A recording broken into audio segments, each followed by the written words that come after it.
Hey everyone, welcome back. This is Bug Brain again. It's been quite a while, huh? Well, I am back with the Fly House. Had a pretty long break, possibly even almost a year, since I had done my last video on these guys. And basically, what happened last season, towards the end of the kind of towards the end of the fall, I believe it was, or possibly early spring. I can't remember 100% when it was. But the fly house had a massive die off, partially because um, partially because there was a rat infestation that got in here, and the other part was because the actual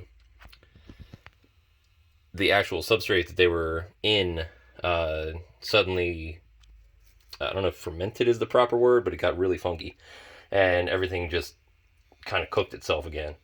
So, to keep that from happening this time around, I'm going to reduce the scale just a little bit. I'm still using the big old bin that you see right there, and we'll go out there in a second. I'm still using the same lighting system that I had last time, which you can go and watch any of my old videos where I set this thing up. All of that works well. The lighting system works really well, the netting here, and then the heat sources that I have out here. Get rid of the other side here.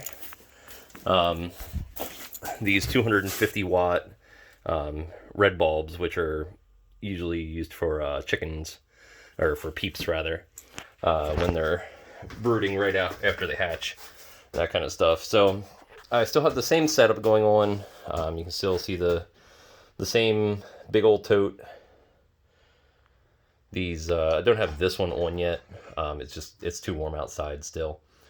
This is the end of October, right before Halloween, or the weather's still, daytime temperatures get close to 70, nighttime is around 40 something. So I still need some heat in here, but I do not need anything beyond that. So basically, what I'm doing is I'm restarting the entire fly house from scratch. So this bin is pretty much empty, and I'm going to start them over there until they start laying eggs again.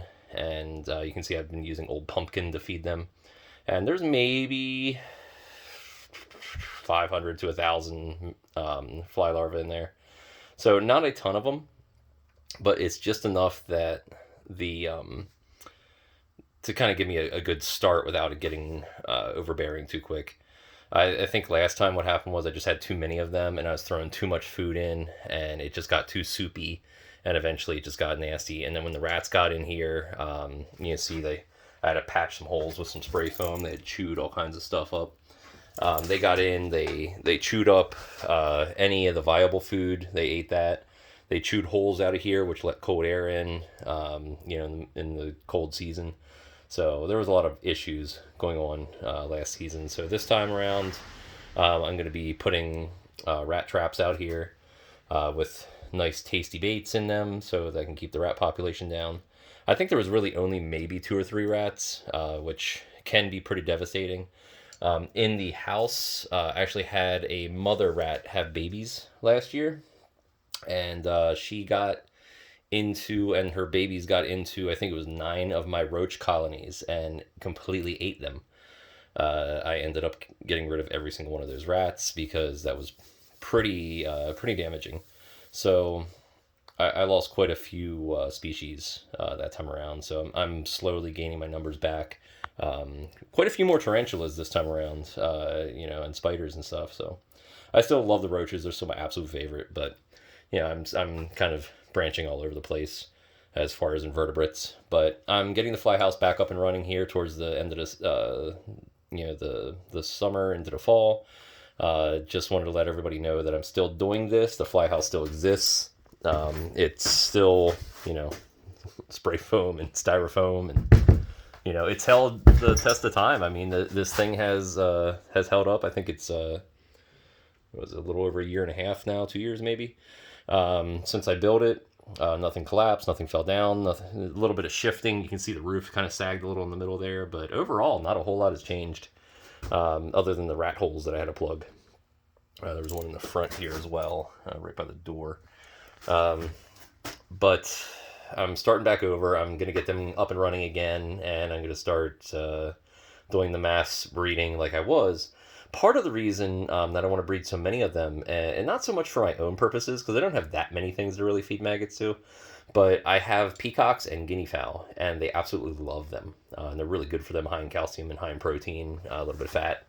So I'm actually breeding mainly for the birds now. They can eat quite a few of them. I can put 1,000 up there, and they'll be gone in a few minutes. So I'm just kind of starting slow. This batch that I'm actually raising up right here came out of my compost bin. I thought my entire base population had died. I had a few that I had saved over, and I was raising up in a screened like chameleon cage. But this, my compost bin had thousands in this year, and they're not really super normal to the southern end of Pennsylvania. They're around, but they're pretty uncommon. But I guess enough of them got out last year that they kind of seeded the environment, and I was able to get a few of them into the next season in my compost bin, and then they just kind of went nuts. So I was pretty happy about that. That actually really bolstered my numbers pretty nicely. So the compost bin still has a ton in now. I'm probably going to grab a couple more handfuls of those and throw them in the big bin here, just to have a little bit extra going on. But yeah, I mean overall, this has been pretty decent as far as just a slow restart. Like I said, I'm not trying to go big and nuts again, but this room definitely serves a purpose. It keeps the stink out of the house, and it definitely makes fly rearing pretty reasonable. If anybody has any questions about what's going on with the fly house, what's going on with the flies, the black soldier flies are a really, really interesting species. I absolutely love them. They're really neat. And they're not annoying like house flies are to raise, just because house flies are just obnoxious, I think. But the soldier flies are more wasp-like, and I really like that about them. Plus, they get pretty numerous without getting really gross, like some of the blowflies, house flies, and flesh flies and stuff like that. But anyway, just wanted to give an update, let everybody know that hey, I'm still here and we're still doing this. So if anybody has any questions, give me a shout. I am available on YouTube here. bugbrainllc@gmail.com is my email if anybody has any questions. I have an Instagram as well, Bugbrain. I forget actually if it's Bugbrain or Bugbrain LLC. I'll tag it in the comments below. But if anybody wants to know what's going on, I'm still functioning, still showing things.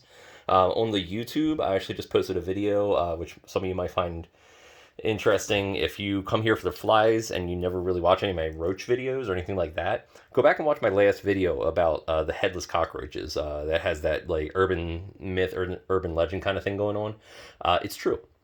Watch the video and you'll see one that has no head, roaming around, acting pretty normal. And I explain why that happens and how it occurs and all that kind of stuff. But I think that's a very interesting video. I don't really see too many of those examples filmed, so I thought that was a fun one. But anyway, Fly House is up and running again. Slow start, slow beginning, but hey, here we are. So I'll catch y'all later.